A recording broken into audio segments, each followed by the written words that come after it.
Quizás haya vida después de la muerte. ¿Así lo cree? Yo estoy totalmente convencido. La muerte es un tránsito. Nosotros, al nacer, nos ponemos una funda, un estuche, que es el cuerpo. Durante un tiempo lo llevamos, pero nuestra auténtica esencia perdura eternamente. ¿Qué eran las vivencias que te contaban los pacientes? Lo primero que ellos notan es una salida del cuerpo. Tiene una sensación de paz, de armonía, de gozo. Y finalmente todos hablan de una luz que ven. Cuando ven la luz, la sensación de paz, de armonía, de gozo y sobre todo amor, adquiere unos niveles jamás vivenciados en la dimensión humana. ¿Y esto va de cuerpo en cuerpo, utilizando diferentes cuerpos? Hombre, ahora están tocando otro tema, que es un tema más delicado, que es la reencarnación. Es verdad, la reencarnación existe. ¿Pero cómo lo puede creer con esa certeza? ¿Por qué? Clínicamente hay casos, hay estudios muy serios. Jan Stevenson, Brian Weiss. Y después hay pruebas también objetivas. Con la hipnosis avanzada se pueden reconocer, restaurar y recordar vidas anteriores. ¿Cuál diría entonces usted que es el propósito de la vida? El propósito de la vida es... Muy buenas a todos y bienvenidos a un nuevo podcast de Nude Project. Muchas veces vivimos de espaldas a la muerte, como si no fuera con nosotros. Pero existe y algún día tú y yo nos vamos a morir. ¿Pero qué hay después? Hoy hablamos con un hombre que ha salvado cientos de vidas y que a algunos de los pacientes a los que ha reanimado le han confesado haber visto algo más. Igual piensas que se lo está inventando, pero él no es ningún conspiranoico, es un cirujano, un científico muy reputado que tras años de investigación te va a contar algo que no podrás creer. Manel Sanz Segarra, bienvenido. Levantad la mano los que sepáis lo que es Nude Project. Coño. 4 AM, no puedo dormir, me estoy pensando en cómo llegar. Antes muerto que fallarme, tu shorty quiere probarme. Manda nudes pa' que yo la desnude, esperando en las nubes, pillando otro fly. Dando a mi lado y un poquito back. Camina no fácil, pero lo que es. Doctor, ¿cómo está? Buenas tardes, gracias por la invitación y me hace ilusión, sobre todo porque esto va dirigido a la juventud. Y la juventud es un colectivo que yo realmente respeto y me entusiasma estar con ellos, comprenderlos y ayudarlos en lo que puedo. Pues a nosotros más y con suerte nos contagiamos un poco de tu sabiduría. Y es curioso que hace una semana empecé a investigar sus vídeos y por primera vez descubrí a un científico y no un conspiranoico el hablar de que quizás existe la posibilidad de que haya vida después de la muerte. ¿Así lo cree? Yo estoy totalmente convencido. Y estoy convencido por mis experiencias que he tenido a lo largo de mi vida profesional. Sobre todo, fundamentalmente, a través de las ECM, experiencias cercanas a la muerte. Son un fenómeno, unas vivencias que tienen los pacientes que diagnosticamos de muerte clínica por diversas causas, es decir, que están en paro cardíaco, paro respiratorio, sin reflejos y sin actividad cerebral. A los 15-20 segundos de pararse el corazón, el electroencefalograma es plano. Es decir, que estos pacientes no tienen actividad mental cerebral. Estos pacientes, los que conseguimos recuperar con las medidas de reanimación cardiorrespiratorias, pues algunos de ellos me contaron una serie de vivencias y experiencias que me llamaron mucho la atención. Y entonces pues me dediqué a investigar, a buscar bibliografía, a contactar con expertos en otras disciplinas para buscar lo que todo científico busca ante un fenómeno, ya sea orgánico o anímico, que es la causa, lo que llamamos etiopatogenia, o el mecanismo íntimo de producción, que es la fisiopatología. ¿Y el primer contacto con una experiencia cercana a la muerte, cuál fue? Fue precisamente por un enfermo, que yo aquel día estaba de jefe de guardia en el servicio de urgencias de mi hospital, el Hospital Universitario de Belviche, que tuvo un gravísimo accidente de circulación, y lo llevaron al hospital, y al ingresar ya el diagnóstico era de muerte clínica. Tenía varias fracturas, tenía hemorragias, etc. Es decir, estaba con las características que hemos citado. Este paciente lo reanimamos con las medidas de reanimación, ya saben que son el masaje cardíaco externo, punción intracardíaca con adrenalina para estimular la contractibilidad cardíaca y después aplicar el desfibrilador, las descargas eléctricas para recuperar la contractibilidad cardíaca. Se recuperó el paciente, lo operamos, se recuperó del todo y en el postoperatorio fue el primer caso que me manifestó. Yo no tenía tampoco experiencia en este fenómeno. y me contó pues un caso de experiencia cercana a la muerte muy típico, y fue cuando despertó mi interés. ¿Estaba de guardia en ese momento? Era el jefe de urgencias aquel día del servicio de urgencias del Hospital Universitario de Belviche, y yo operé al enfermo. ¿Cuánto tiempo pasó entre que la operación terminó y le lograron reanimar hasta que le contó la experiencia? Días, porque este enfermo tenía también un traumatismo cráneoencefálico y se pasó días intubado, monitorizado, en cuidados intensivos en coma. Y cuando se despertó, pues entonces pasó a mi sala de cirugía, pues pasaron 2 o 3 semanas cuando me contó la experiencia esta. Es duro, ¿eh? Fuerte, madre de Dios.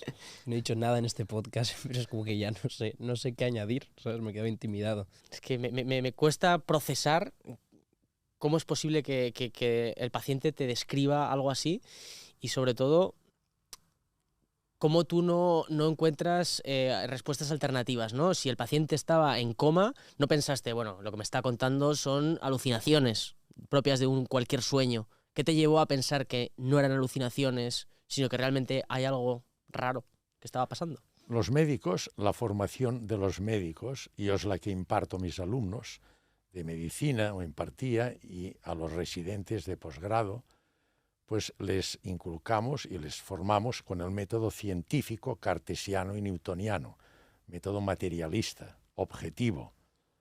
Entonces yo tengo esta formación. Y a mí precisamente cuando el enfermo me contó esto, yo fui el primero sorprendido, porque yo pensé y razoné con toda la razón, porque yo traté al paciente. Digo, si este enfermo lo tengo muerto durante unos minutos, ¿cómo puede ser que durante estos minutos este enfermo me cuente cosas que es espectacular lo que cuentan, ¿eh? Es realmente espectacular lo que cuentan.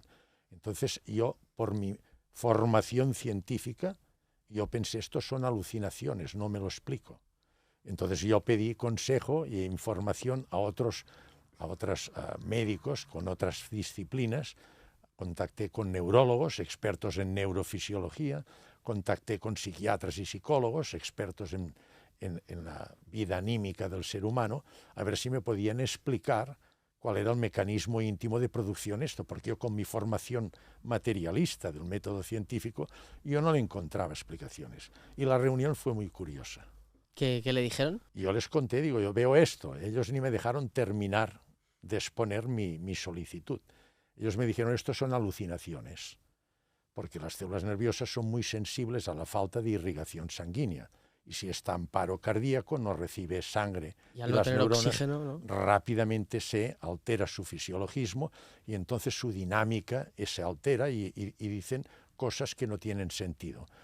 Las cualificaron de alucinaciones. Y entonces les dije, vamos a compararlo. Yo les dije, las alucinaciones que vosotros veis en vuestros enfermos, ¿tienen una estructura lógica? Dice, no, son absurdas totalmente. La alucinación de un enfermo, que se ve, por ejemplo, en un brote psicótico, en la esquizofrenia, o en cualquier tipo de alucinación que ven los psiquiatras, son absurdas, no tienen ninguna lógica. Yo les dije, las vivencias que me han contado a mí son tremendamente lógicas. En segundo lugar, yo les dije, los enfermos repiten una serie de ítems. Es decir, de un enfermo a otro se repiten una serie de ítems. Las diferencias son más de matiz que no conceptual. Ellos me dijeron, no, las alucinaciones no tienen nada que ver la de un enfermo con la de otro. Son totalmente distintas. Digo, en tercer lugar, mis enfermos se acuerdan toda la vida de esto. Es un impacto tremendo que les condiciona. Dice, no, las alucinaciones incluso les da vergüenza. Se olvidan en sí y no quieren saber nada. Y finalmente, las experiencias cercanas a la muerte condicionan un impacto psicológico muy profundo en los enfermos, cambia su concepción existencial y cambia su dinámica vital, su rol vital. Las alucinaciones, me dijeron los psiquiatras, en absoluto no tienen. Si se olvidan, no quieren saber nada. Entonces yo les dije, no tiene nada que ver una alucinación clínicamente con una vivencia, una experiencia cercana a la muerte. Lo reconocieron. Pero hay más cosas aún. Pasemos a explicar qué eran las vivencias que te contaban los pacientes. Son muy largas, pero yo voy a los datos, digamos, más importantes, porque explican muchos detalles. Lo primero que ellos notan es una salida del cuerpo, y desde una posición elevada ellos ven perfectamente lo que está ocurriendo. Tienen una sorpresa inmensa porque ven su cuerpo encima de una camilla y un grupo de sanitarios que le están haciendo maniobras de reanimación, y no entiende lo que pasa. no puede comunicarse con el personal sanitario, no se pueden comunicar en el estado que están con los medios habituales de comunicación, hablar, etc. No. Entonces, por ejemplo, otro caso, que era precisamente un sanitario de mi hospital que nos conocía, se acercó a mí, que yo le estaba reanimando, me intentó tocar y al tocarme pasó a través mío. ¿Y se miraban? ¿Se podían ver? Totalmente. Ellos se ven con la estructura y la forma y el diseño, se autoconocen totalmente. ¿Y se mueven como personas? Con una facilidad, hasta el punto que ellos le dicen, por ejemplo, yo les dije, es muy curioso porque durante este fenómeno te explican lo que está ocurriendo a distancias. A mí me contó exactamente lo que estaba pasando en todo el servicio de urgencias mío. Lo que estaba en la sala de al lado, lo que estaba operando en quirófano, que está muy lejos. Pero otros enfermos, hay casos descritos en la biografía que te cuentan uno reanimándose en Estados Unidos con todo lo que pasa en las antípodas, en Australia. Entonces yo les pregunté, ¿cómo es que ustedes pueden desplazarse de esta manera? Dice, si yo pienso que estoy en Australia, en el mismo momento estoy en Australia. Y te cuentan lo que pasa exactamente, hasta el mínimo detalle, de lo que está pasando a la distancia que ellos quieren. Yo, por ejemplo, lo que me contó mi enferma, después yo lo comprobé con los ordenadores y exactamente había el personal que me dijo, los enfermos que habían, en quirófano me dijo, estaban operando una fractura de cuello fémur, los de trauma efectivamente la estaban. Es decir, te lo dicen con toda exactitud. A continuación, ellos después de atravesar y toda esta situación tienen una sensación de paz, de armonía, de gozo. Contactan con seres que llaman seres de luz, que les ayudan. Y también pueden contactar con familiares ya muertos. Esto es muy típico. Esta enferma contactó con su madre que se había muerto, tuvo una alegría tremenda. Y finalmente todos hablan de una luz que ven.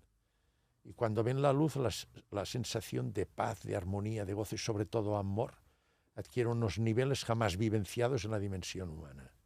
Es frecuente que como una pantalla ven la vida, como si fuera una pantalla, los hechos más importantes. ¿Eso les pasa a todos o solo a algunos? Esto puede ser completo o no completo. Es decir, pueden tener todos los ítems o pueden ser totales o parciales. Pero siempre hay ítems que se repiten. Estos datos, alguno que otro siempre tienen.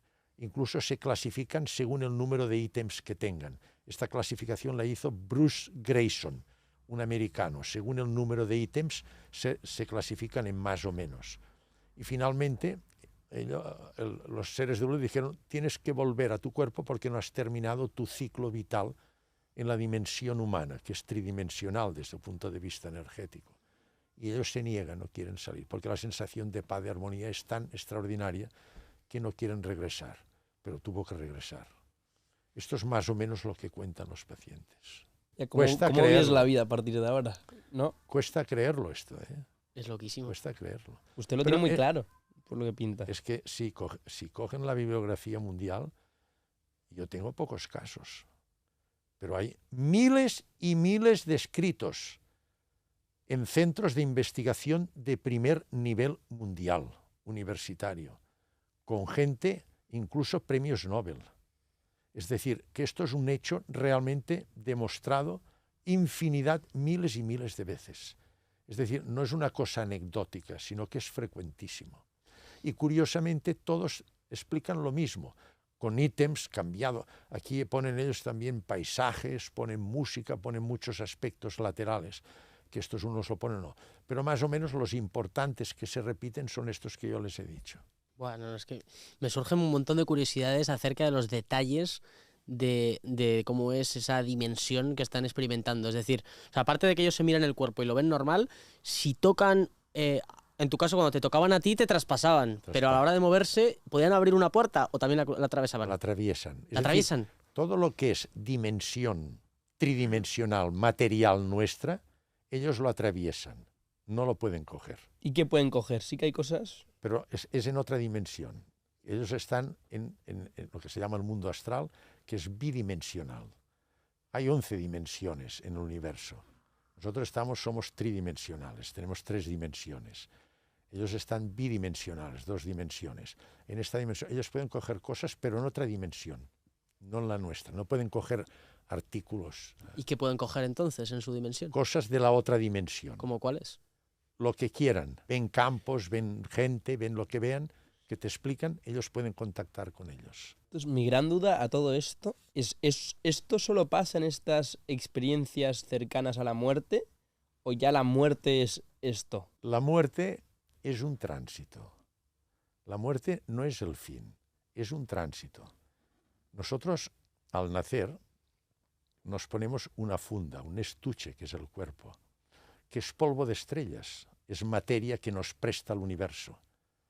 Durante un tiempo lo llevamos, pero nuestra auténtica esencia, cuando ha hecho su camino, se desprende del cuerpo, que es la muerte física, pero nuestra real existencia, que es lo que ellos cuentan, perdura eternamente. Como las serpientes, ¿no? Que se quitan aquí la funda se y quitan la funda, pero la serpiente continúa.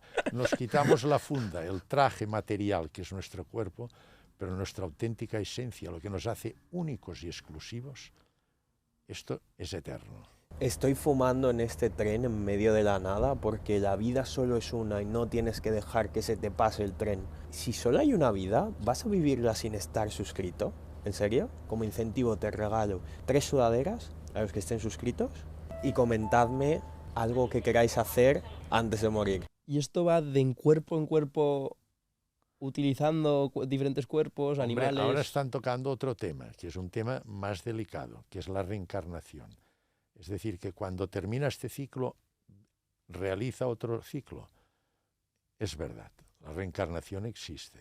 Pero Y ¿cómo hay- lo puede creer con esa certeza? ¿Por qué? Primero porque clínicamente hay casos, hay estudios muy serios de psiquiatras, de Ian Stevenson, Brian Weiss, y después hay pruebas también objetivas, certificadas.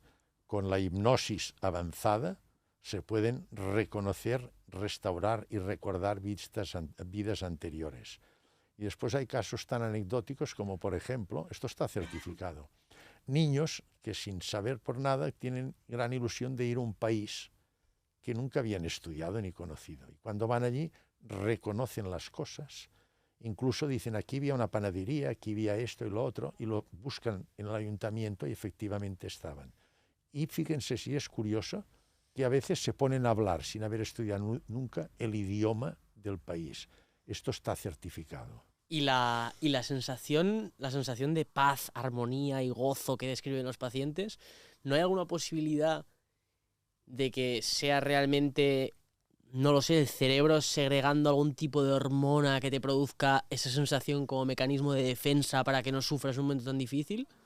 ¿O 100% es por la experiencia cercana a la muerte? El cerebro libera unas sustancias que se llaman neurotransmisores, que son los que transmiten el impulso nervioso de una neurona, de una célula a otra, que se llaman neuronas. Y hay unas que se llaman opioides, como son encefalinas, por ejemplo, que estas proporcionan una sensación de paz, de armonía y de bienestar. Pero el dintel que se consigue con estos no tiene absolutamente nada que ver con el dintel de felicidad, de paz, de armonía y gozo y amor que viven en la otra dimensión. ¿Se puede medir esto? O sea, es que los propios enfermos te lo dicen. ya. Los enfermos que han vivenciado, dice, yo he vivido durante muchos años en la dimensión humana y conozco lo que es la alegría, la paz, la armonía, el amor. Pero lo que se vive en el otro lado, ellos es muy frecuente que nos digan, no hay terminología en nuestro lenguaje para poder comentar o expresar correctamente las vivencias que uno tiene. O sea, ni un orgasmo llega a la altura. Nada, Cero. no tiene nada que ver. Qué bárbaro. No O sea, tiene nada que ver. es Es permanente. otra dimensión. Ya. Puramente con la confianza que tiene usted es imposible decirle lo contrario. No me siento en posición. No, Hombre, no te... pero es que yo precisamente lo que he hecho, yo me muevo en el método científico. Yo quiero pruebas científicas, es lo que he buscado. Ya. Por ejemplo, les voy a contar una prueba científica que es definitiva, es muy importante. Se hizo resonancia magnética funcional. No sé si han oído hablar de la resonancia magnética. Es una prueba, Sí. es una prueba que a través de ondas electromagnéticas que atraviesan el cuerpo, que se consiguen con unos potentes electroimanes, pues nos dan unas imágenes muy exactas, sobre todo de las partes blandas. Para el cerebro es estupenda. Nos dan unas imágenes del cerebro muy buenas para diagnosticar pues, tumores o enfermedades de las que sea. Y hay una forma que se llama funcional, que es que al mismo tiempo que da la imagen, vemos qué zona del cerebro se pone en activo. Por ejemplo, cuando piensa, cuando tiene una emoción, cuando tiene un recuerdo. Entonces, pues vemos qué parte del cerebro se activa y podemos mapear, hacer un mapa de las actividades, de las zonas que entran en actividad en relación a la actividad anímica que estamos valorando. Pues a estos enfermos se les hizo una resonancia magnética funcional y se les solicitó que, mientras se hacía la resonancia, que contaran toda su experiencia cercana a la muerte. Y la contaron. Y entonces se miró qué es lo que salía en las imágenes. Y se vio lo siguiente. En primer lugar, cuando la contaba, se activaba el lóbulo temporal, sobre todo esta zona de aquí. Ya hemos dicho que aquí es donde hay las actividades más elevadas, actividad intelectiva, racional y libre albedrío. Entonces esto demuestra, el neurólogo mismo lo dijo, y el neuroradiólogo, que lo que está contando tiene una estructuración lógica, cosa que no tienen las alucinaciones. En segundo lugar, cuando contaba que había tenido una vivencia que le había condicionado un gran impacto afectivo, emocional, por ejemplo, la que vio a su madre, entonces, y lo describían, se activaba el lóbulo temporal. Es donde se manifiesta la actividad afectiva de la persona. Y lo que llamó la atención es que cuando describían un objeto, fíjense bien, que habían visto a distancia, lejos, durante la experiencia cercana a la muerte en estos viajes que hacen, había visto un objeto material que le había impactado. Esto condiciona memoria. Entonces, esta imagen quedó memorizada en el lóbulo occipital y cuando la describía se activó el lóbulo occipital. ¿Sabe qué me dijo el neurólogo? Dice, esto no puede ser verdad. Digo, hombre, están las imágenes aquí. Y pregunté, ¿y por qué te extraña? Dice, porque el enfermo no miente. Fíjense bien, ¿eh? El enfermo no miente. Está describiendo una imagen que vio en la ECM a mucha distancia. Esto, como le impactó, condicionó memoria en el lóbulo occipital donde se interpretan las imágenes. Hay unas neuronas especiales que se llaman neuronas espejo, donde se almacena la memoria de los objetos. Y al explicarlo después de mucho tiempo, hay una interferencia, lo que cuenta, con la memoria que tenía almacenada y se activa el lóbulo occipital. Con lo cual no miente, lo vio realmente. Esto es una prueba objetiva, que es lo que yo busco como cirujano, como persona que se fundamenta en un método científico.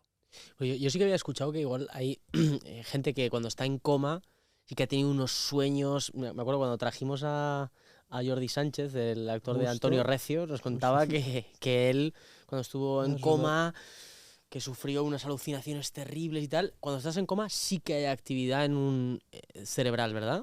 ¿Para que él las pueda sufrir las alucinaciones o no? Depende. Nosotros sabemos que la actividad fundamental del cerebro a los 15-20 segundos desaparece.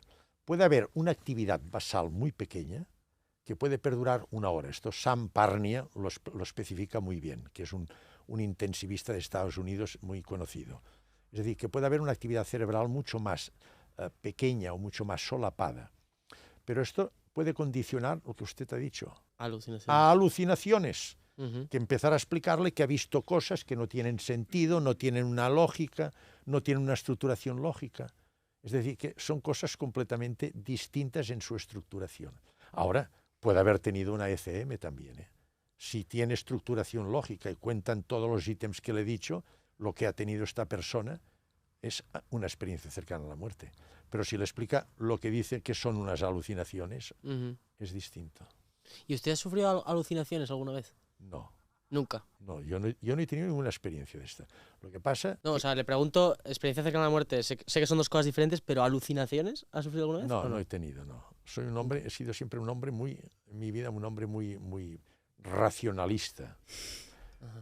Como médico. Es que el médico tiene que ser muy racionalista, muy fijo en el método científico. Lo que sí le puedo decir es que para contactar con esta conciencia que tenemos, que es nuestra auténtica identidad, que a mí me gusta llamarla supraconciencia, porque está por encima la conciencia neuronal, la que hemos dicho antes. Esta supraconciencia tiene continuidad fuera del cerebro, persiste después de la muerte, como hemos visto con los enfermos. Esta supraconciencia no solo se puede contactar con ella en la ECM, se puede contactar en vigilia, es decir, despierto. ¿Cómo? con la meditación profunda. ¿Y eso lo ha conseguido? Sí, ¿Usted medita sí, a diario? a diario. ¿Más o menos cuánto tiempo? Si nos 22 puede- minutos. 22 minutos todos los días. Sí, ¿Cuánto lleva haciéndolo? 2 o 3 años. Y le ha permitido... Llega un momento que contactas. No siempre, cuesta mucho. Lo que pasa es que yo no tengo la evolución que tienen otros, que se pueden desdoblar, hacer viajes astrales, todas estas cosas. Y yo no llego a estas profundidades. Pero llegas a contactar y se nota muy bien. ¿Cómo lo describirías? Hombre, primero el meditar es como la oración cristiana hecha en gran devoción. Es concentrar el pensamiento solo en una cosa y eliminar todo el impacto que tenemos continuamente de estímulos externos y internos, pensando, Ujú. pensamientos que tenemos. Entonces lo centra solo en un pensamiento. ¿Y cuál es ese pensamiento que usted elige? Cada uno elige uno, el que quiere. Por ejemplo, la respiración, pensar en la respiración. Vale. Tiene que fijar la atención en un pensamiento. Entonces usted tiene que hacer lo siguiente. Primero relajarse. Después de relajarse, centrar la respiración, que es fundamental la respiración. En tercer lugar, tiene usted que hay varias técnicas. Se puede emplear un mantra que se llama, es decir, repetir un tipo de palabra que le centra la atención y después entra en concentración. ¿Y qué nota usted si lo hace bien hecho? Yo hice un curso de 1500 horas Dios. para llegar un poco a tener un poco de idea de lo que es la meditación. Lo primero que usted nota es pierde conciencia del cuerpo. Usted no se entera que tiene piernas, ni tiene brazos, ni nada. Solo es consciente de su mente, del pensamiento que tiene centrado. En segundo lugar, usted nota una gran relajación, una sensación de laxitud, de tranquilidad, de paz, de armonía. Y las veces que consigue, si alguna vez consigue, que no es fácil, usted nota una sensación de abertura, de expansión, de amplitud, que usted forma parte de todo, que es universo, que es naturaleza. Estamos unidos a todo. Somos universo y somos naturaleza. Este es el problema de nuestra sociedad, que impera el ego, que es la otra identidad nuestra, en vez de la conciencia auténtica. Y el ego nos separa, crea dualismo, separación, objetividad, y es egoísta, busca poder, dominio, riqueza. ¿Y una persona ciega? ¿Cómo viviría una ECM? Hay un estudio precioso en Estados Unidos también que estudiaron las personas que tenían un defecto físico. Por ejemplo, les faltaba una pierna, ciegos de nacimiento, que tuvieron una experiencia cercana a la muerte y quedaron sorprendidos. Durante la experiencia cercana a la muerte, el ciego, que nunca había visto, lo vio todo. El que le faltaba la pierna estaba completo, porque estaba en otra dimensión. El ciego quedó francamente aturdido, nunca había visto nada, y durante la experiencia cercana a la muerte vio. Vale, y un ciego que sufre algo así, de repente consigue ver, ve todo perfecto, siente gozo, armonía, luego vuelve a su cuerpo. Joder, si realmente lo ha sentido tan profundo, no dice, oye chicos, yo me marcho, ¿sabes? No dice, mira, yo es que... O sea, es que ¿no? le quiero decir que yo a los enfermos que he recuperado, ¿sabe qué me han dicho? Usted me hizo una mala pasada, usted me perjudicó, yo no quería volver, ellos no quieren volver. Y otros me dijeron, dice, la muerte ha sido despertar y nacer para entender lo que es realmente nuestra vida. Ahora sé lo que es mi vida. Ah, mira. Su supraconciencia. Entonces se da cuenta que aquí estamos viviendo de una manera materialista, dominados por el ego, que no es nuestra auténtica identidad. Y en base a esta filosofía, ¿usted cómo vive la vida después de saber todo esto? ¿Hay algo que haya cambiado? Es que cuando usted medita y contacta con su supraconciencia, usted notará lo siguiente.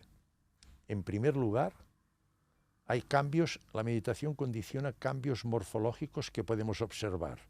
En la resonancia magnética se ha visto que el que medita de manera periódica, hay cambios en el hipocampo. El hipocampo es una zona del cerebro medio, que se llama el sistema límbico, que cambia, aumenta de tamaño. aumenta otra parte del cerebro medio que se llama amígdala cerebral. Aumenta el grosor de la materia gris del lóbulo frontal. Es decir, que hay cambios morfológicos con la meditación. Y después, desde el punto de vista anímico, usted nota lo siguiente. En primer lugar, gestiona muy bien las emociones.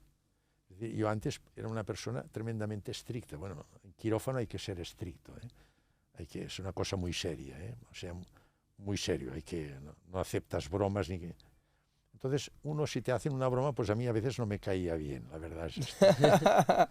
He aprendido a gestionar mejor las emociones. Se duerme muchísimo mejor. Se tiene más capacidad al aprendizaje. Uno aprende mucho más. Se tiene más memoria. Muchísima más memoria. Es decir, que tiene una vida mucho más plena. Y sobre todo que es capaz de ver la autenticidad de la vida. O sea, yo antes, por ejemplo, pasaba y veía una rosa, un árbol, un pájaro. Lo miras y pasas y te acuerdas de él. En cambio, ahora soy capaz de parar y mirar una rosa y quedo maravillado de la esencia de la rosa, que es perfecta. Es decir, uno ve la esencia de la creación, de lo que hay aquí, que es perfecto todo. Es perfecto un pájaro. ¿Se imagina la anatomía, la fisiología, que vuele de esta manera? Es maravilloso esto. Una rosa es perfecta. Los pétalos, es decir, hay una perfección absoluta. Y esto te lo permite ver y valorar. No eres tan materialista. Y después pierdes mucho interés por lo material. Para mí lo material ahora es un medio y ya no es un fin. Piensen que en la muerte se deja todo. Familia, amigos, bienes materiales por los cuales tanto hemos luchado y malgastado nuestra vida. Y viene sin nada y se va sin nada. Entonces hay que trabajar, hay que hacer las cosas bien, hay que vivir. Pero siempre como medio, no como se vive hoy día, que la gente se mata para conseguir poder, dinero, y a veces no saben ni lo que tienen, ni cómo lo van a gastar, ni tienen tiempo. Solo conseguir. Esto no tiene sentido, esto es puro ego. Esto lo pierde totalmente cuando uno contacta con la conciencia.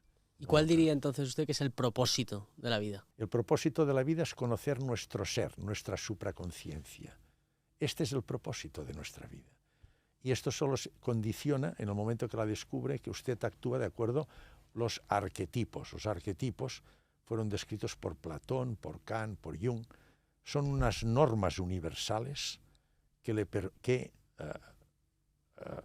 están en la mente de toda la población, de toda la gente del universo, y que nos indican si nuestros actos son éticos o no son éticos. Usted cuando hace una cosa bien hecha tiene una sensación de paz. Esto es un arquetipo. Cuando hace una cosa mal hecha, tiene una sensación de inarmonía, de malestar. Dice, se lo hace conscientemente. No he hecho una cosa bien. Alguien se lo dice esto. ¿Quién se lo dice esto? La supraconciencia. ¿Cómo actúa la supraconciencia?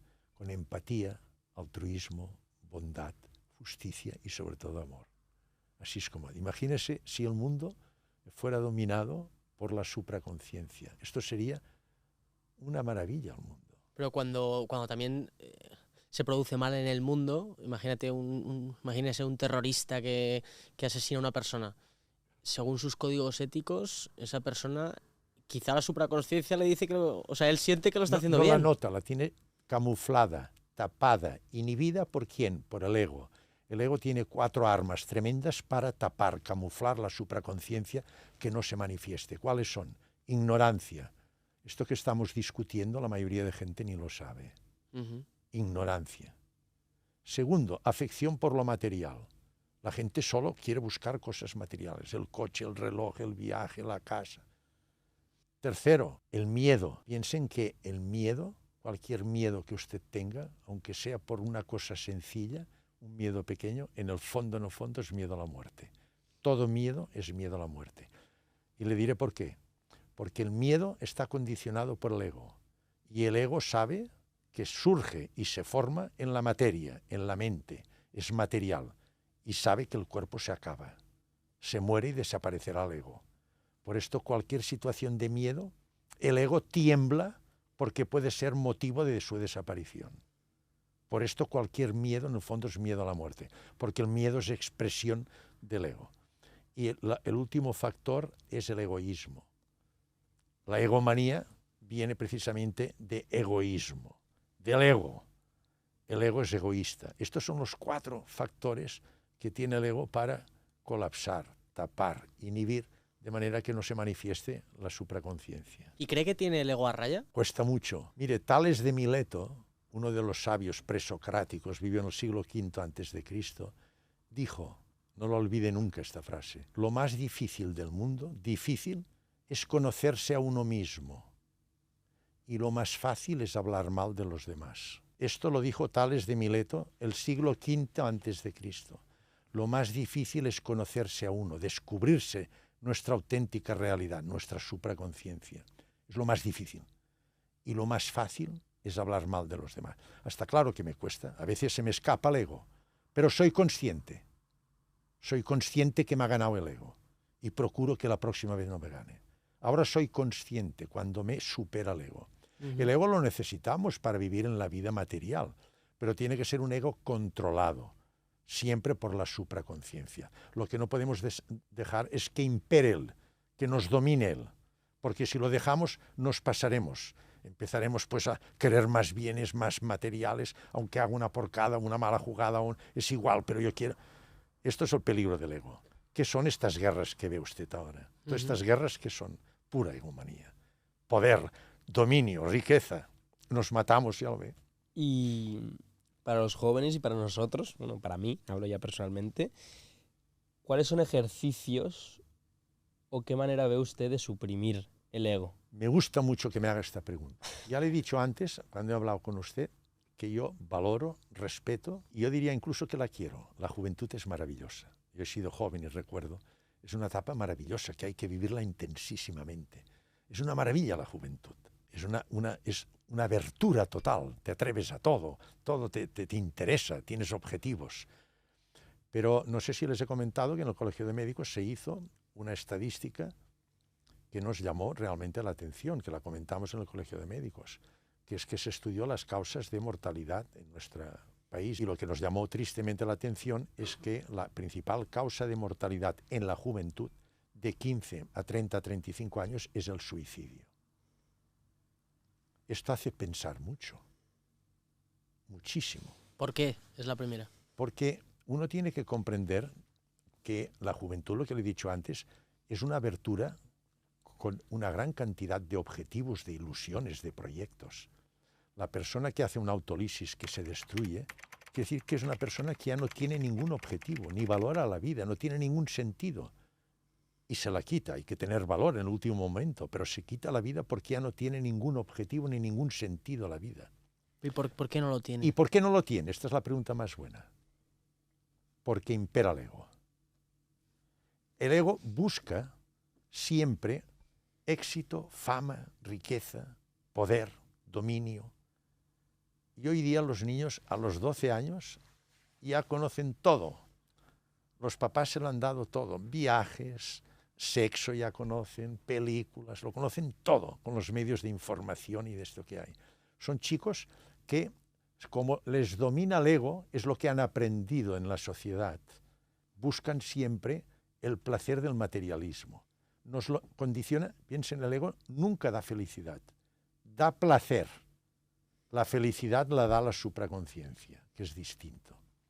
Entonces estos chicos cada vez necesitan más estímulos, porque el placer cada vez hay una habituación, cada vez necesita más estímulos y cada vez necesita más. Y entonces se pasa a la droga, al alcohol, al sexo, y llega un momento que ya no tiene sentido nada. Y entonces es cuando viene la autólisis. En cambio, si descubrieran su supraconciencia, verían que la vida es maravillosa. Estos enfermos, yo los sigo, los que han tenido una experiencia cercana a la muerte, y les pregunto. Estos enfermos han perdido totalmente el miedo a la muerte. Dice, si yo no quería volver, si para mí la muerte es pasar a una situación mejor. Yo lo único que pido es que el tránsito, que me ceden, que me quiten el dolor, pero a mí no me asusta, ojalá. Dice, ojalá que pudiera estar otra vez allí donde estaba. Esto te lo dicen los enfermos. Pierden el miedo. ¿Y no genera tendencia al suicidio? No, en absoluto, porque al mismo tiempo ellos descubren dos cosas con la supraconciencia que solo las puede descubrir con la supraconciencia, que es la felicidad auténtica. La felicidad es la vivencia de paz, de armonía interna. No es como el placer, que es de origen externo material. Cuando uno descubre, tiene una sensación de paz, de armonía, y ve la esencia de las cosas, y esto da una felicidad total. Y descubre una segunda cosa, ¿sabe cuál es? La libertad. Usted no es libre. ¿Por? Porque usted tiene estructurada su mente de acuerdo a un carácter. El carácter es la manera de pensar, ser y actuar del ser humano. ¿Cómo se estructura el carácter? Recuerden la frase que les voy a decir ahora. Lo tienen que recordar los jóvenes. La dijo Aristóteles, 384 al 322 a.C. Piensen esto que les voy a decir. Dice, el pensamiento condiciona la acción. ¿Están de acuerdo? Lo que piensan condiciona la acción. La acción determina el comportamiento. Uno que haga barbaridades, pues dirán, este es un ladrón. Es decir, según tu acción, será tu comportamiento. El comportamiento repetido crea hábitos. El hábito estructura el carácter, la manera de pensar, ser y actuar del individuo. Y el carácter marca el destino. ¿Qué hábitos se inculcan a la juventud hoy día? Usted lo ve. Las máquinas, que me parecen fenomenales. Yo sin el teléfono mío, que es mi agenda, iría perdido. Ni podrían ver este podcast tampoco. Exacto. Claro. O sea que hay que aprovechar todo el progreso, es fundamental, pero son medios, no son objetivos. Este es el gran problema. Es decir, que los hábitos que se inculcan son hábitos que son totalmente materialistas, que desarrollan el ego. Y el ego nos aboca a esta vida materialista, a vivir de placeres, y los placeres al final nos inducen al suicidio. En cambio, si inculcamos unos hábitos propios de la supraconciencia, altruismo, empatía, bondad, amor, esta gente entonces será libre y vivirá feliz. También hay una manera de ver lo que has dicho, ¿no? De una manera positiva, o al menos yo le doy esa luz de decir, joder, he conectado con que lo que tú pienses puedes llegar a materializar, ¿no? Al final ese ha sido todo el camino de todo lo que tú tengas aquí o que generes aquí se puede llegar a existir, ¿no? Porque son los hábitos que estás creando en el futuro. Entonces, a mí siempre he tenido esa filosofía de la vida y me ha gustado que la has simplificado de una manera que tiene todo el sentido del mundo, ¿no? El hecho de poder manifestarlo. Manifestar lo que uno quiere. Esto ha dicho una verdad fundamental. Cualquier cosa que nos imaginemos se puede materializar. Esto en las filosofías orientales se llama el registro acásico. Todo lo imaginable está en el universo en forma de energía y espera que alguien tenga el ingenio de pensarlo y hacerlo, y se materializa. Ustedes han materializado su trabajo, pero primero lo pensaron, tuvieron la idea, cómo lo iban a estructurar, cómo lo iban a desarrollar. Y después, cuando tuvieron ya un proyecto y una dinámica, ustedes han materializado su proyecto y les da todo lo que nos podemos llegar a imaginar se puede llegar a materializar. Pero esto también tiene algún tipo de limitación, ¿no? Porque si no, un ciego estaría todo el día pensando quiero ver, y igual no ve, ¿no? El ser humano tiene lo que se llama la capacidad vicariante. Vicariante quiere decir que es capaz de suplir. Un ciego no ve, pero usted quedaría aterrado el desarrollo de otras sensibilidades y otras actividades sensoriales y sensitivas. Tienen una capacidad, por ejemplo, de oído, oír ruidos, del tacto, que nosotros no la tenemos. Evidentemente tendrá más dificultades un ciego en desarrollar un proyecto porque le falta un medio. Piensen que nosotros nos relacionamos con el mundo exterior, con los órganos sensitivos y sensoriales. Sepan que la vista es el medio con el cual el 80% de nuestra relación con el mundo exterior se realiza a través de la vista, es la más importante. O sea, perder la vista es lo que más nos desconecta de nuestro entorno. Pero ellos desarrollan otras capacidades sensoriales y sensitivas. Y una pregunta que me surge a través de todo esto... A mí me surgen muchas, ¿eh? No, yo ya quizá acudo a usted como mi psicólogo casi, ¿sabes? A ver si me soluciona algo de lo que... No, algo que me surge es... yo siempre he sentido que todo esto que estamos creando aquí, esta empresa, mismamente este podcast, ¿no? El llamamiento a mi vida, era como un papel en blanco con varios puntos que tengo que ir tachando. Y no lo he visto necesariamente como algo malo, pero sí que tengo claro que yo nací con una ambición de pequeño, y no sé si es ego, llámalo consciencia, pero yo nací con una mentalidad en base a cómo me criaron mis padres, en base a dónde me crié, la gente con la que me crié, y algo mío de mi sangre, me imagino también. Y yo siempre me he intentado poner en una situación de decir, joder, yo sé que la ambición, especialmente desmedida, no es buena, ¿no? Porque te llega a extremos y los extremos en sí casi ya no son buenos.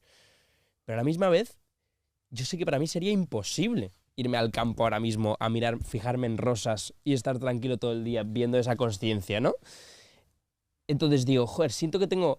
No sé, me leí el libro de El monje que vendió su Ferrari. No sé si lo leí usted, ¿no? Pero me encantó. Lo he leído yo. Y yo dije, vale, eso va a ser mi vida. Yo voy a ir a un extremo durante un tiempo, de decir, llegar a los extremos del mundo material, ¿no? De crear una empresa, de este éxito percibido en el mundo.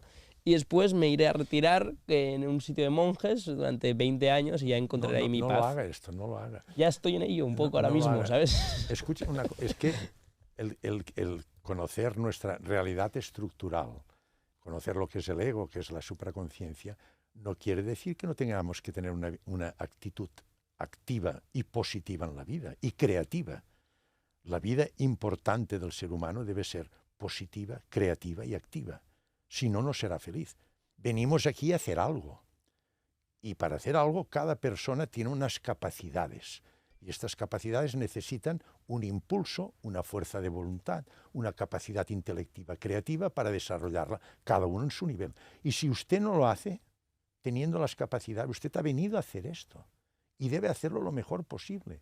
Y debe tener su capacidad, su voluntad y su esfuerzo de hacer lo mejor posible, que triunfe al máximo su empresa. Si no, no cumple su función. Ha venido a hacer una función.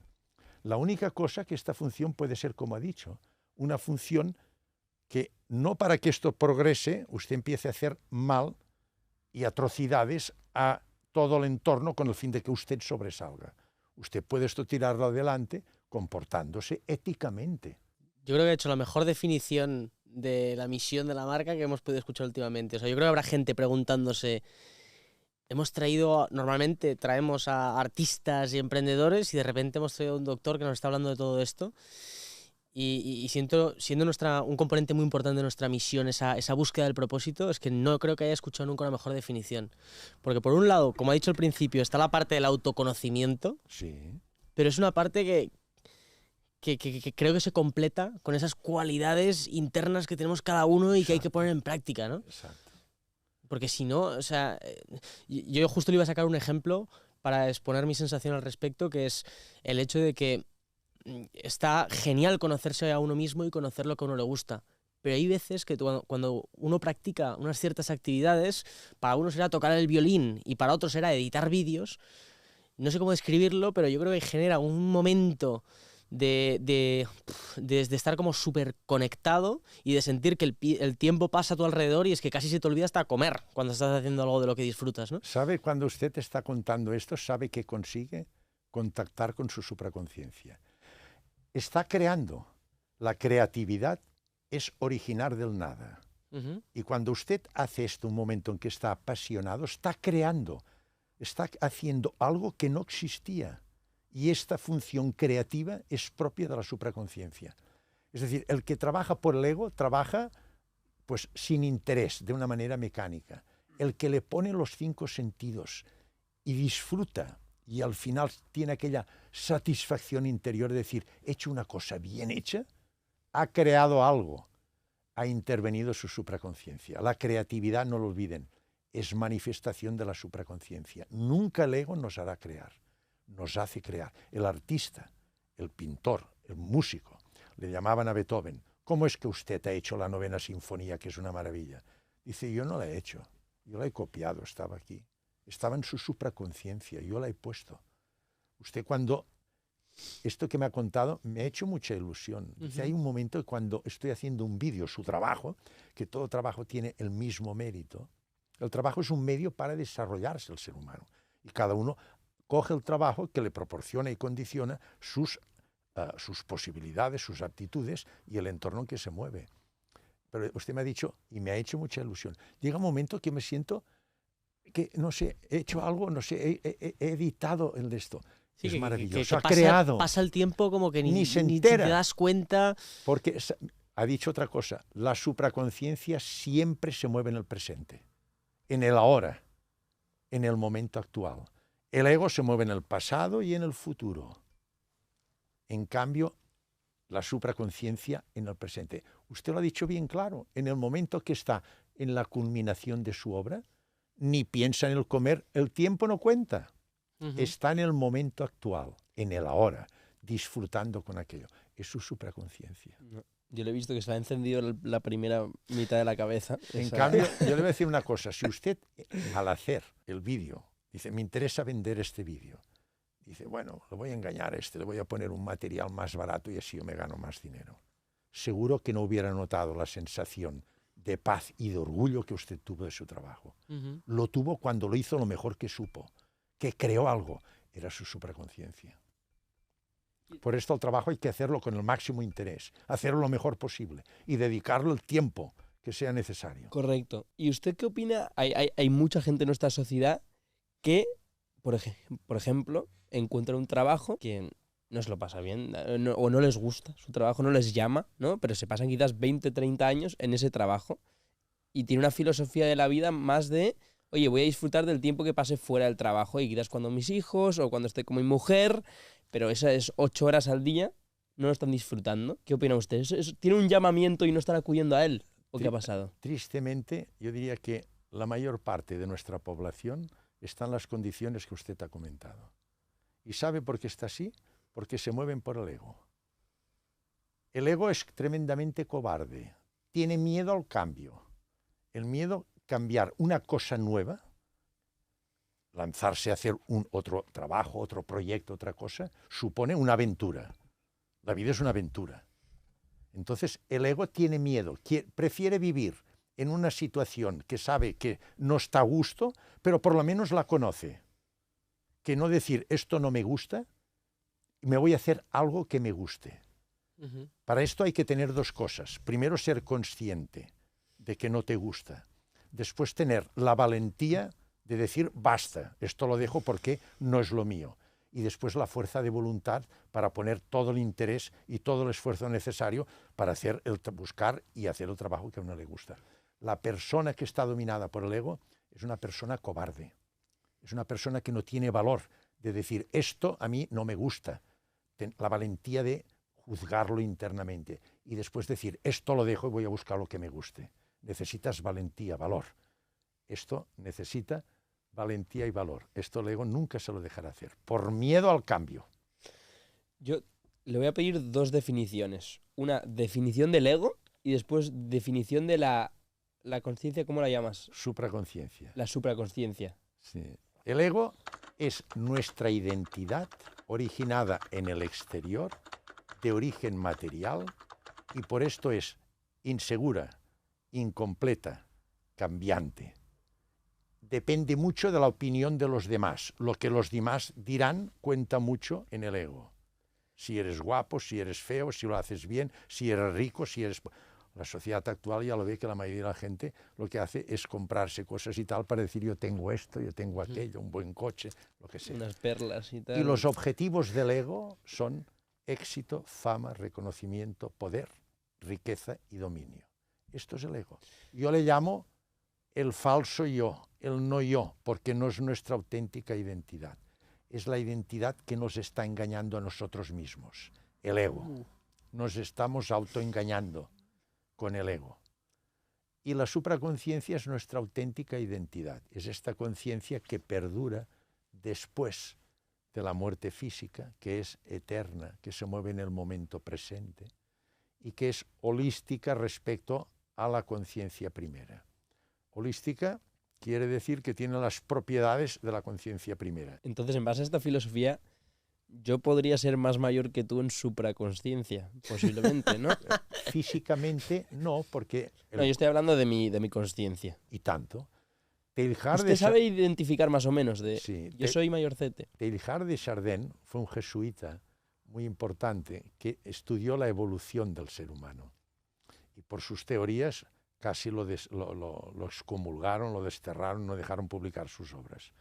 Y él decía que la vida es un camino que va desde el punto alfa al inicio, que estamos llenos de impurezas, y en este camino vamos eliminando las impurezas hasta llegar al punto omega, que es eliminada todas las impurezas, la santidad que dicen los cristianos, la budeidad o iluminación en las filosofías orientales. Entonces, este camino pueden ser vidas. Igual usted está mucho más evolucionado en vida que yo, se lo deseo. Es decir, que está más cerca de la santidad que yo. Esto cada uno tiene su camino. ¿Y usted lo sabe Es un identificar? santo él, es un santo. Soy muy No buena, sé yo. Muy buena Yo creo persona que está en general. todavía...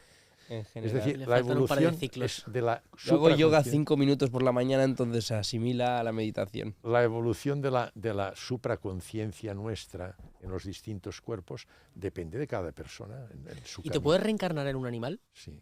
¿También? Mire, en el 2012 hubo una gran reunión en Cambridge donde estaba Stephen Hawking. ¿Han oído hablar del Sí, famoso físico teórico y matemático con una ELA, una esclerosis lateral amiotrófica, una enfermedad terrible? Pues allí se llegaron a la conclusión con pruebas morfológicas, celulares y bioquímicas que todo ser vivo tiene conciencia.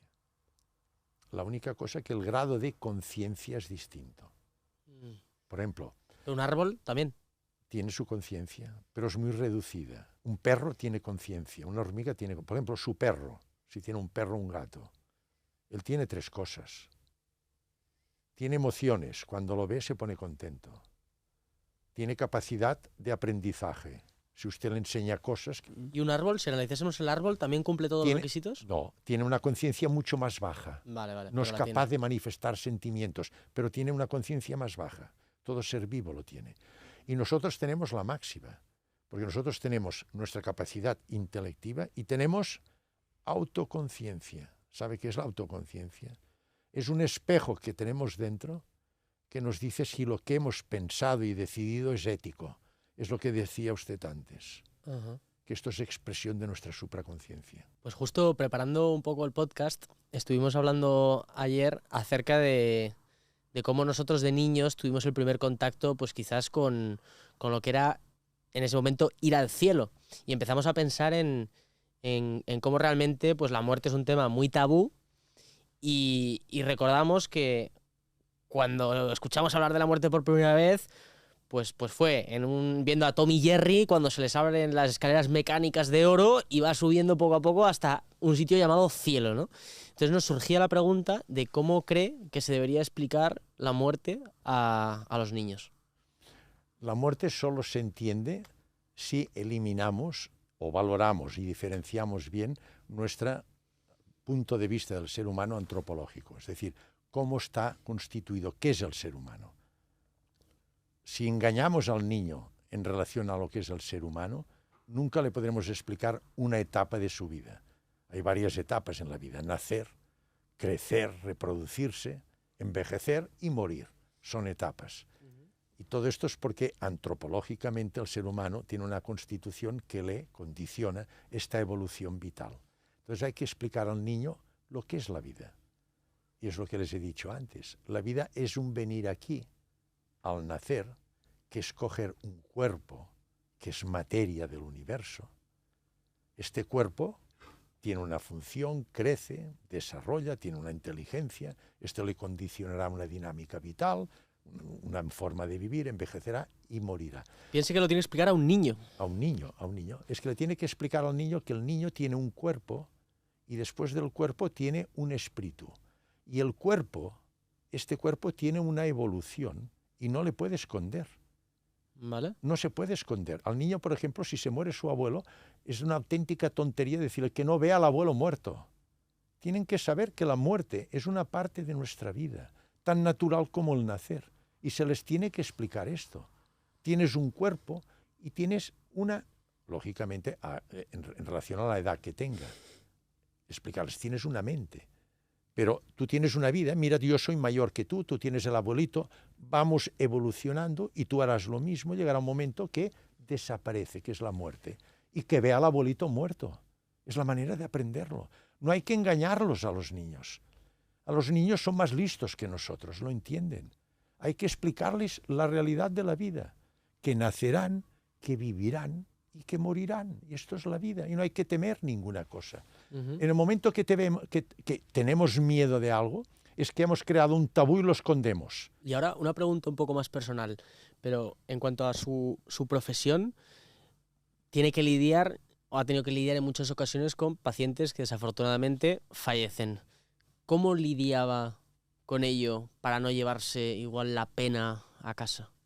Yo trataba pacientes allí muy complejos, que tenían patologías muy graves, que ponían en compromiso su situación vital.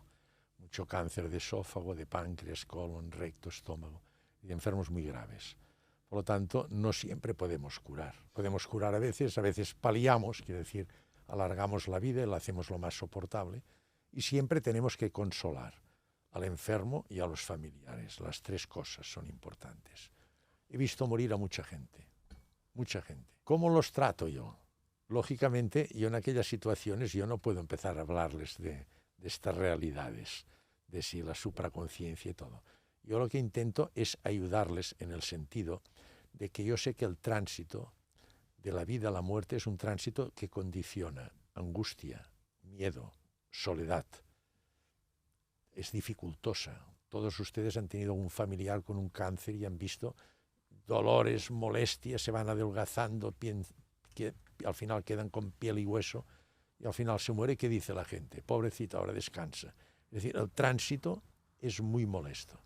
Entonces yo lo que intento es suavizarles al máximo el tránsito. ¿Cómo? Pues de acuerdo con la familia, pues sedando al paciente, porque este tránsito condiciona también mucha angustia para el paciente. Sedarlos. Es decir, se les ponen unos medicamentos que quedan en situación obnubilada, y entonces les quitas toda esta angustia, este sufrimiento, hasta que llega el momento final. Y el momento de la muerte es como un clic, es decir, de que tú le das los medicamentos a esa persona para que no lo note tanto, y hay un momento de... Es instantáneo el apagón. El morirse pasas por tres etapas. La primera etapa, que se desconecta el neocórtex. El individuo entonces se empieza a poner obnubilado, empieza a perder la conciencia hasta que la pierde. Entonces viene el segundo nivel, que es el cerebro medio, el sistema límbico, que por filogenia es el cerebro que tienen los mamíferos. Entonces aquí llevan momentos aquí es donde está la vida emocional. Entonces este enfermo, esta etapa pueden pasar etapas de agitación, de malestar, de que están inquietos. Y después ya viene la última etapa, que es la inhibición del cerebro basal, que se llama reptiliano, que es donde se controla todas las funciones vitales, el corazón, la respiración, la temperatura, el metabolismo. Entonces, cuando empiezan a tener trastornos del ritmo del corazón, empieza a parar la respiración hasta que al final se paran. La muerte sí que al final es un momento. Es decir, hacen lo que se llama la respiración ioidea, hacen apneas, la respiración se va parando, necesitan que se acumule mucho anhídrido carbónico para que estimule el centro de la respiración, y entonces hacen respiraciones profundas, paran, están mucho tiempo sin respirar, hacen, y al final se para. Y en el momento que se para, si usted lo mira, yo lo vi en mi padre. Aquello ya no es mi padre. Aquello es un cuerpo. Mi padre se ha ido. Ya no es su padre ni su madre. Es otra cosa aquello ya. Es pura materia. Es una materia que al cabo, por la segunda ley de la termodinámica, que todo tiene tendencia al desorden, a la destrucción, esto en 4 días se va no se perderá un átomo, es materia que nos ha prestado el universo, y devolveremos hasta el último átomo. Átomos que se hicieron hace 13.700 millones de años en el Big Bang, y que es polvo de estrellas y que nos lo presta, y que después nosotros lo devolvemos allí. Ya no es su padre.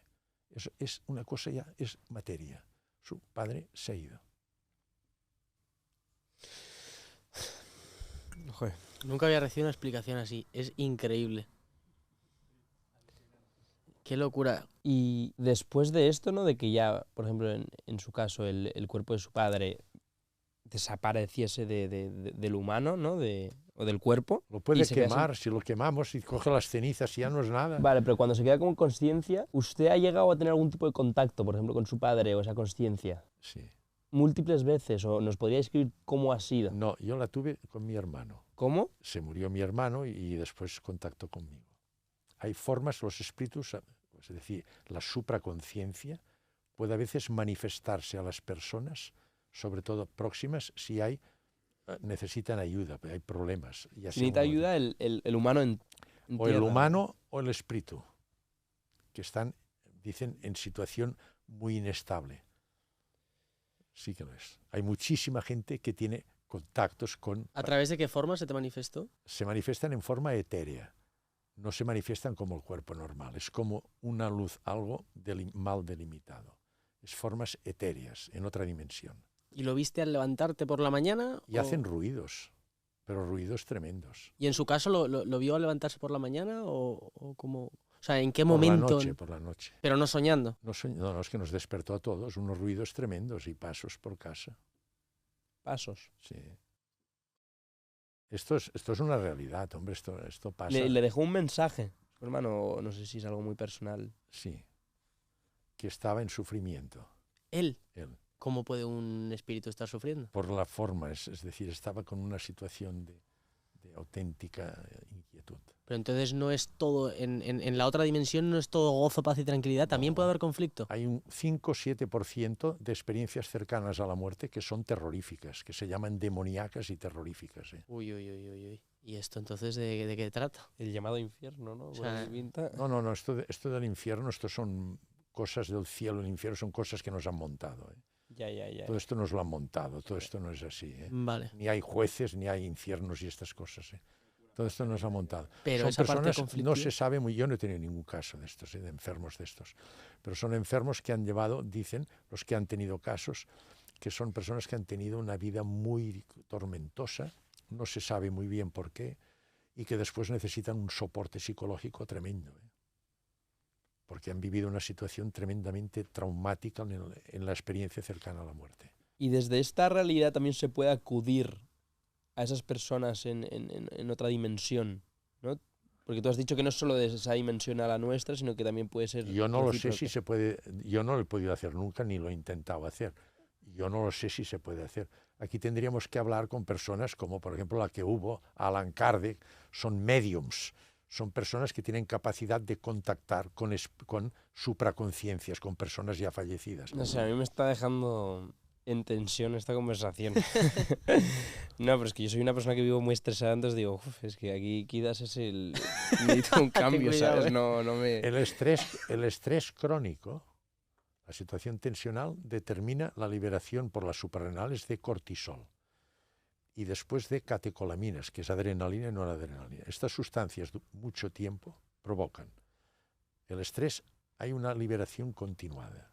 Entonces, la persistencia de estas hormonas condicionan trastornos del ritmo del corazón, condicionan hipertensión, condicionan hiperglicemia, condicionan trastornos del colesterol, trastornos digestivos, diarreas, reflujo, caída del sistema inmunológico, de defensas, tanto el humoral como celular, predisposición a cáncer, a infecciones, etc. Y después anímicamente condicionan fenómenos de pérdida de memoria, dificultad en el aprendizaje, angustia, estrés, insomnio, todo esto lo provoca. Por lo tanto, hay que controlar el estrés. Es muy nocivo el estrés. ¿Cómo se puede controlar el estrés? Pues entonces, la manera de controlar el estrés, ya le diré, hay una manera. ¿Sabe quién le provoca el estrés? El ego. El ego. En el momento que controle el ego, usted tendrá una sensación de paz, de armonía, tendrá capacidad de afrontar y gestionar las emociones, será capaz de venir aquí, aunque tenga un trabajo y unas presiones tremendas, las atenderá de una manera tranquila y progresiva. No será aquella tensión que usted tendrá que le provoca el cortisol y las categorías. Piensen que toda acción anímica del ser humano tiene una bioquímica. Es decir, hay una respuesta en el cerebro de neurotransmisores y de hormonas. Por lo tanto, solo si controlamos el ego, controlaremos esta neuroquímica y esta bioquímica, que es lo que nos condiciona todas estas enfermedades que le he dicho. Vale. Pues abro un debate. Quien avisa no es traidor. Toda la razón. Abro un debate, ¿no? Hemos hablado de que la creatividad, o los creativos quizás también artistas, ¿no? En ciertas maneras, para mí son la gente que mejor expresa, ¿no? O que el arte mejor expresa esa conciencia que quizás tenemos dentro, ¿no? Hasta tú mismo creo que has dicho algo similar, Sí, si no me sí. equivoco. Y a la misma vez yo noto algo que si son las personas que en teoría mejor deberían transmitir esa conciencia a la vida real, y creo que el arte es eso, a la misma vez yo creo que los artistas son las personas más frustradas o más con más ego, en cierta manera, ¿no? Sí. Que ese choque me genera curiosidad, te quería debatir, ¿sabes? Porque yo siento, joder, ¿cómo puede ser? Los artistas por lo general tienen grandes egos. La creatividad, como dijo Parménides, dice, del nada absoluto no puede surgir nada. Del nada absoluto no puede surgir nada. Para que surja algo, tiene que haber una conciencia, en nuestro caso la supraconciencia, que es la que tiene capacidad de crear. Entonces, el acto creativo es la expresión en un momento determinado de nuestra supraconciencia, que se manifiesta con un lenguaje artístico. La pintura, la música, la escultura, el lenguaje, la escritura, el lenguaje propio según las aptitudes de cada persona. Esto es creatividad. Por ejemplo, una obra de arte, una pintura. Como es la expresión de una persona que es única y irrepetible, la obra de arte nunca se puede repetir. Nunca. Es decir, una pintura nunca será igual, nunca, porque es la expresión en un momento determinado del artista. La obra de arte es esto, es la expresión en un momento determinado de nuestra supraconciencia. ¿Qué pasa con los artistas? Los artistas viven de destellos. Viven de destellos. Ellos mismos te lo dicen. Estoy en una etapa ahora que no tengo nada creativo. Y se emborrachan, beben, fuman, se drogan, lo que quieras, esperando que tengan etapas. Y un día determinado, ¡pum!, se les abre la luz y te hacen una composición, un músico que quedas abierto. El otro te hace un cuadro impresionante. Actúan de destellos, pero su vida está dominada por el ego. Lo que pasa es que son personas que tienen la suerte que en un momento determinado, ¡pam!, les sale un destello de su supraconciencia. Y en un momento determinado plasman una creatividad que la crean del nada. Esto es el artista. Ahora hay artistas que tienen controlado el ego y entonces hacen una vida normal. Hay escritores que hacen una vida muy normal y te escriben unas obras de arte maravillosas, unas creaciones artísticas, literarias muy buenas. Pero estos artistas que son bohemios, estos son puros destellos de su supraconciencia. Usted a su edad, ¿no? Que ya ha vivido una larga vida, ¿no? Por así decirlo, se ha dado cuenta... La encuentro corta. Vale, pues eso ya... ¿Se ha dado cuenta de cuál es su llamamiento verdadero en el mundo? ¿O lo tiene claro? Sí. Por ejemplo, de pequeño, a mí ya desde un principio, desde que era pequeñito, vi que me gustaba la biología y dentro de la biología la anatomía. Yo desde pequeñito ya lo vi claro que quería ser médico y cirujano.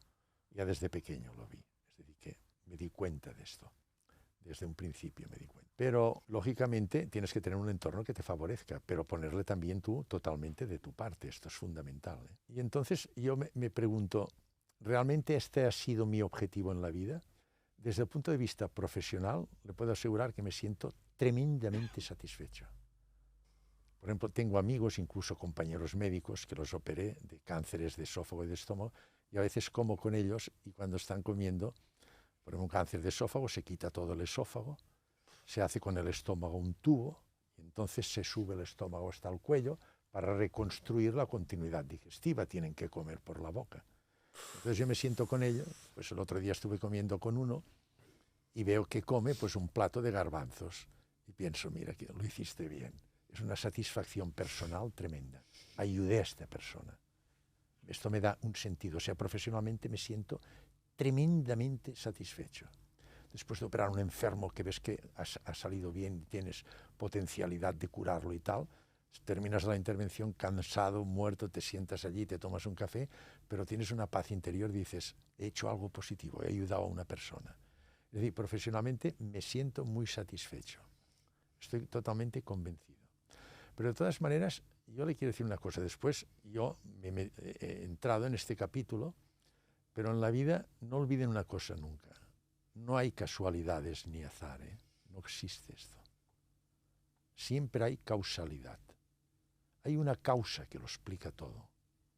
Aunque nosotros no lo entendamos, hay una causa que nos lleva y se establecen una serie de sincronías de cosas que tú a veces no te explicas cómo, para que te lleven al sitio donde tú tienes que hacer algo. ¿Y esa causa para usted es Dios o no? ¿Esta causa para mí qué es? La causa original Mira, de todo. esto lo, el Big Bang. definió muy bien Einstein. Einstein decía, no existe la casualidad ni el azar, solo hay causalidad. Y entonces le preguntaban, ¿y qué es la casualidad? Dice, es la manera en que la conciencia primera actúa en el anonimato. ¿Qué es la conciencia primera?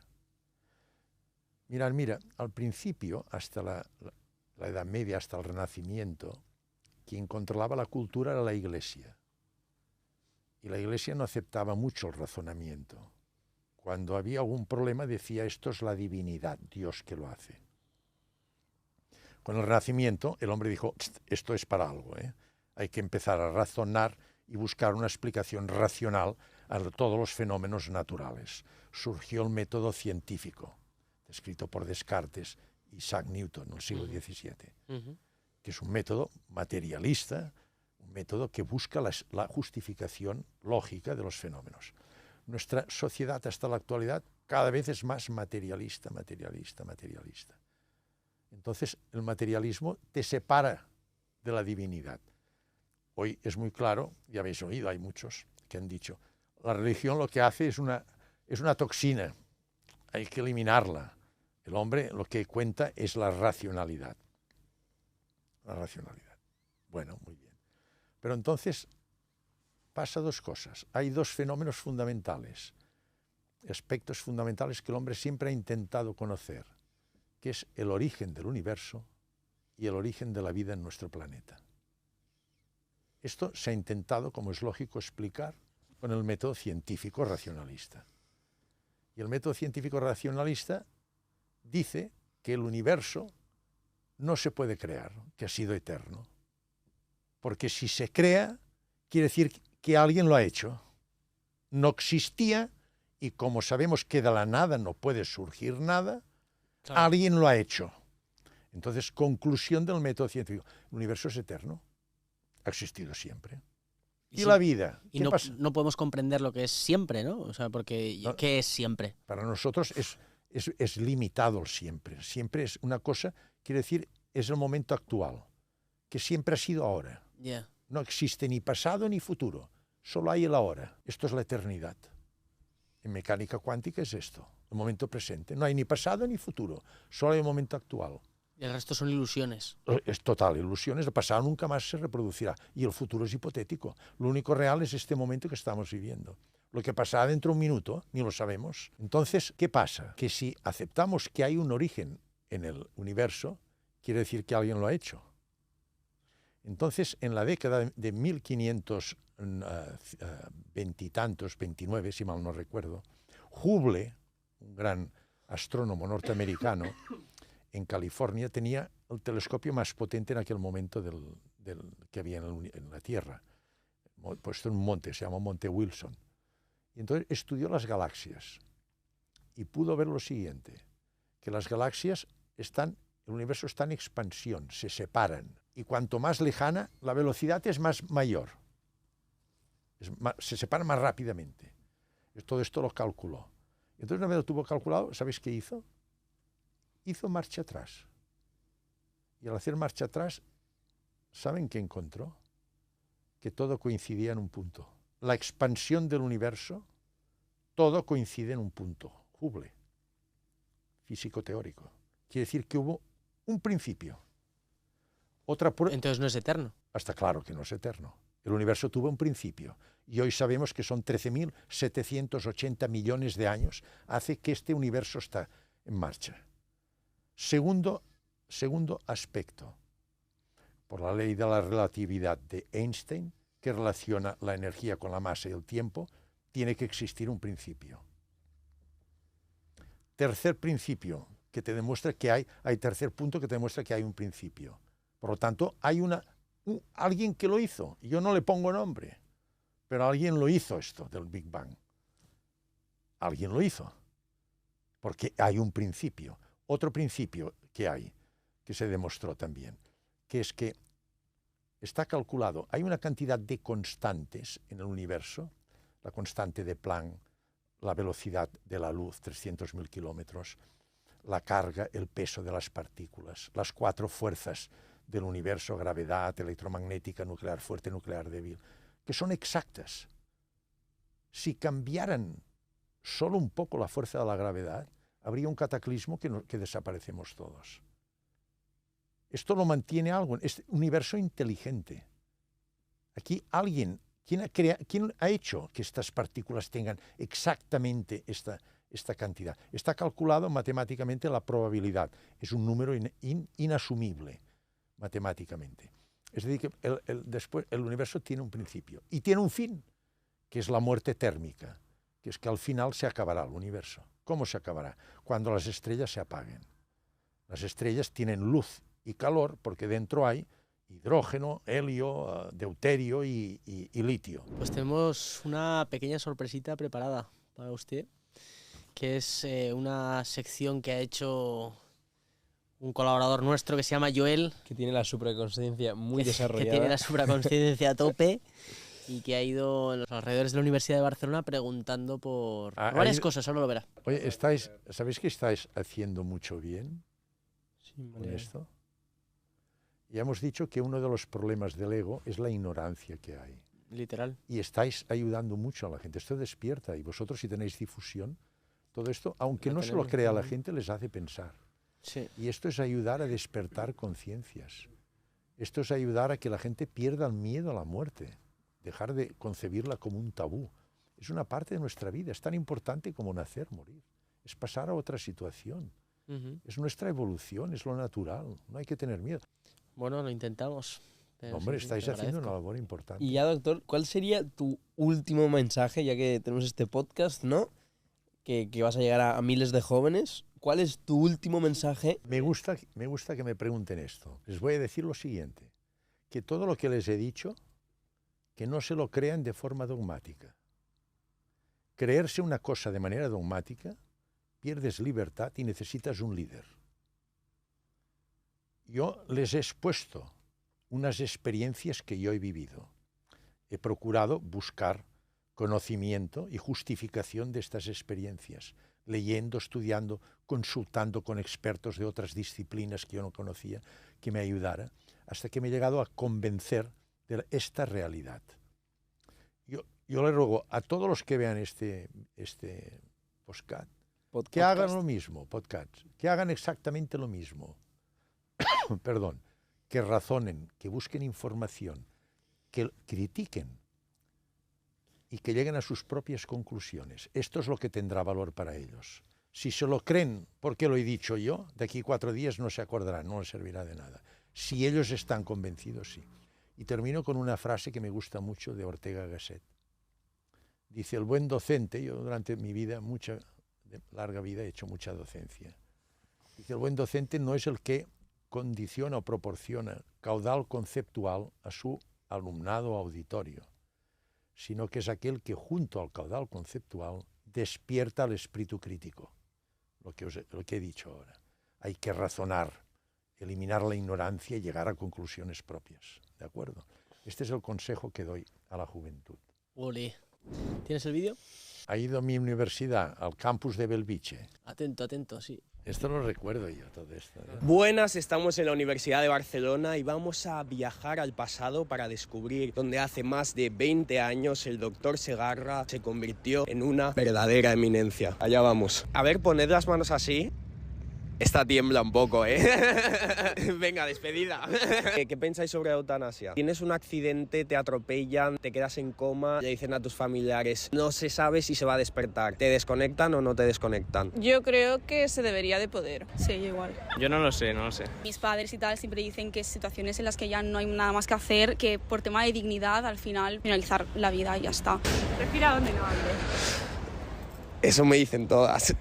¿Conocéis al doctor Segarra? Sí, conocemos. ¿De qué le conoces? De unas charlas que hizo sobre las experiencias post-muerte intraoperatoria y desde entonces como que el tema me ha interesado bastante. Y hay gente que es escéptica al respecto de estos temas. ¿Qué le dirías a esa gente? Justamente lo que el doctor Segarra dice es que no nos lo creamos, que lo busquemos por nuestra cuenta y que seamos curiosos, que investiguemos. Estudiáis medicina, ¿no? Sí, primero. ¿Por qué fumas? Pone que está prohibido, ¿no? Porque empecé muy pronto y ahora pues digamos que dependo un poco del cigarro. ¿Piensas que sanidad pública debería cubrir, por ejemplo, un cáncer de pulmón dado que tú mismo hayas decidido fumar? Sí. Una ETS, por ejemplo, también puede ser producida porque no has usado preservativo y también te lo va a cubrir la sanidad, no tiene por qué... Dicho de esta manera, sí, evidentemente si no fumo, pero al final y al cabo, o sea, no tienes cáncer solo por fumar, son muchísimas más cosas. Entonces sí que es verdad que no ayuda, pero de aquí a no ayudar a esa persona tampoco. Claro, es como si tienes un accidente de coche y te dicen que no te lo cubren por conducir. ¿Me queda bien esta bata? Muy bien, queda muy bien. Sí, en plan, parezco un médico de fiar. ¿Tendrías alguna pregunta para el doctor Segarra? ¿Cómo afrontar tratar a una persona que sabe que no tiene cura? Estás una persona que sabes que no puedes hacer prácticamente nada para salvar la vida. ¿Cómo se lo dices? ¿Cómo se lo comunicas? ¿Cómo lo afrontas tú a nivel personal? ¿Y cómo lo gestionas? Esto tiene que responder. ¿Cómo afrontaría la comunicación a un paciente que no tiene cura? Miren, yo he vivido situaciones muy especiales en este sentido. Hay enfermos que vienen y te dicen, oiga, yo me han dicho o sé que tengo un tumor. Dígame la verdad y el tiempo que tengo de vida, porque tengo que organizar mi vida. Esta persona no le puedes engañar. No le puedes engañar, tienes que decir la verdad, porque quiere organizar su vida y es consciente de su enfermedad y sabe que se va a morir. Esta persona hay que explicarle, pues miraremos esto, y estadísticamente usted pues tiene estas posibilidades tanto por ciento de vida y puede vivir tanto tiempo. Muy bien. Entonces viene el enfermo que tiene un pánico tremendo a la muerte. Y de esto tengo tristes experiencias. Por ejemplo, pasando visita, un residente jovencito, pasando visita yo, me dijo, a pasar visita me dijo, para quedar bien delante mío, el residente dice, ha llegado la anatomía patológica de este enfermo y es un cáncer de estómago. Entonces, este enfermo era un enfermo pues, que psicológicamente afrontaba con mucha dificultad la muerte. Este enfermo, entonces lo calmé, aparte el residente, le dije, no se preocupe, que usted tiene una ulcerita, que tiene unas células un poco intranquilas, pero operando usted quedará bien, no se preocupe, tal y cual. Intenté calmarlo. Pasamos a la otra habitación y cuando estábamos viendo a la otra habitación, la enfermera vino corriendo, nos avisó, fuimos allí, había abierto la ventana, se tiró y se mató. A partir de entonces, en el hospital de Belviche están selladas las habitaciones, porque se tiraron varios enfermos. Pues de verdad. Vaya, intenté abrir una ventana en Belviche y ninguna ventana se puede abrir. Entonces se nos mataron, tiene 21 pisos, por el hueco del ascensor, ahí de la escalera. Solamente porque le dijeron que tenía un tumor. Porque se enteraban que tenía una enfermedad incurable, por lo que sea, y se matan. Estos son los que tienen auténtico pánico a la muerte. Entonces, en el hospital de Belviche, si ustedes van allí, verán que en la escalera, en el hueco de la escalera, cada 3 pisos hay una red. Cada 3 pisos, que está puesta porque si uno se tira, no se mate. Y entonces está la persona que está en medio, que ni tiene pánico ni está segura. Esta persona es importante. Lógicamente, todas son importantes, pero tenemos más posibilidades pues, de convencerla. ¡Qué locura! Esto, piensen que solo con la experiencia, y a mí, cuando entra un enfermo y me da la mano, ya veo cómo es, ¿eh? Solo si está sudado o no sudado, cómo se mueve, cómo te saluda, digo, este es así, así. ¿Es un loco intermedio? Sí, ya lo vemos. A ver, ¿cómo continúa así? Estas son las vistas que tenía el doctor Segarra cada mañana. ¿Recuerda cuál fue el día más feliz que pasó en este hospital? ¿Y el más triste? para finalizar. El día más feliz que pasó en el hospital y el más triste. El día más feliz.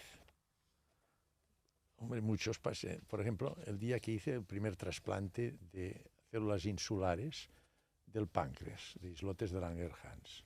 Una cosa nueva que no se había hecho en este país. Me causó mucha alegría porque fue una cosa muy importante. ¿El más triste?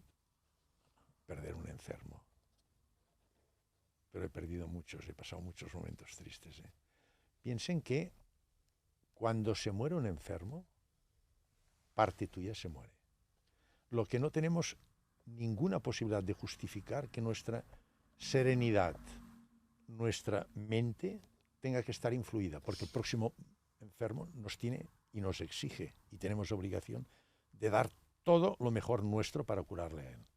Pero cuando se muere un enfermo, parte tuya se te muere. Finalizar, estamos con Lázara, estudiante de medicina y conocida del Dr. Sanz. Pues mira, el Dr. Sanz operó a mi padre cuando yo tenía 2 años de cáncer de estómago y básicamente le salvó la vida. Y desde entonces mi padre y mi madre han estado agradecidos con él de por vida. Si pudieses decirle algo antes de que falleciese, ¿qué sería? Pues simplemente que muchas gracias. Y que gracias por cuidarnos a todos los que hemos podido gozar de sus atenciones. Y ya está. Qué guapa, la quiero mucho, Lázara. Oye, os lo agradezco mucho esto, muchas gracias. Habéis sido muy amables, muchas gracias.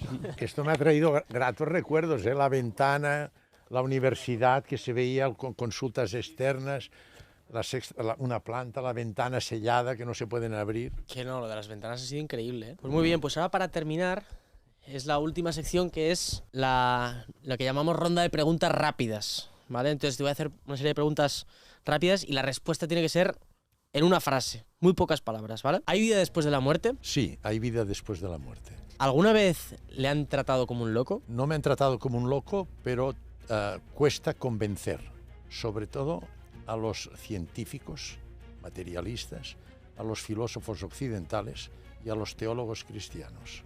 Para usted, ¿qué es el éxito? El éxito, para mí, es una expresión de mi ego que tengo que controlarlo.